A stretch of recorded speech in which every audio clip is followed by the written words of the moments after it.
చేసుకుంటూ వెళ్ళిపోతూ ఎవడొచ్చినా తొలగించుకుంటూ భర్త అయినా పిల్లలైనా భార్య అయినా ఏది కావాలని మనసు కోరుకుంటుందో అది చేసుకుంటూ వెళ్ళిపోతే చివరికి సంతోషం దొరుకుతుంది అనుకుంటారు. అది తప్పు. ఒంటరి వాడిగా నీ జీవితం చివరికి కుక్క కంటే హీనంగా చచ్చిపోతావు. దేవుడు వెర్రివాడు కాదు, దేవుడు తెలియనివాడు కాదు. దేవుడు మనుషులను కుటుంబంగా సమాజంగా ఒక సంఘ జీవిగా ఎందుకు పుట్టించాడో తెలుసా? నువ్వు ఒకరి కోసం ఒకరితో కలిసి ఒకరి మీద ఒకరు ఆధారపడి బతకాలి. కానీ మనకు అట్లా కాదు. చిన్న తగుతో వాడేవాడు నేను మనకి నాశనమే కోరుకుంటాం. ఇప్పుడు దాకా డిగ్రీ దొత్తుల్లో భుజాలు రాసుకొని తిరిగేవాళ్ళం నిమిషాల్లో అనుకుంటాం. నా చిన్నప్పుడు నేను బాగా చూసు ఆడ మా రోడ్డు మీద అక్కడ బ్రాందీ షాప్ ఉంటుందండి. ఆ బ్రాందీ షాప్ ముందు నేను అక్కడ కారం బూంది కట్టుకోవడానికి వెళ్ళిపోతే ఇద్దరు ఇటు నుంచి వచ్చారండి. ఇద్దరు ఫ్రెండ్స్ ఎట్ వచ్చారు కదా. అరే మావా, ఆడు నేను అన్నాడని నువ్వు నాకు ఎందుకు చెప్పలేదురా అంటాడు.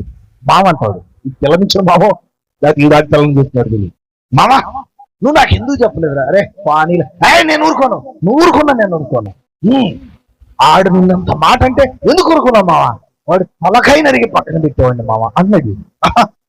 ఏం ఫ్రెండ్స్రా బాబు అనుకున్నాను. ఇట్లా తాగి పైకి వచ్చారా? నువ్వు మొన్న ఏమన్నావు? నన్ను నేనేమన్నా ఏమన్నావు గుర్తు చేసుకో.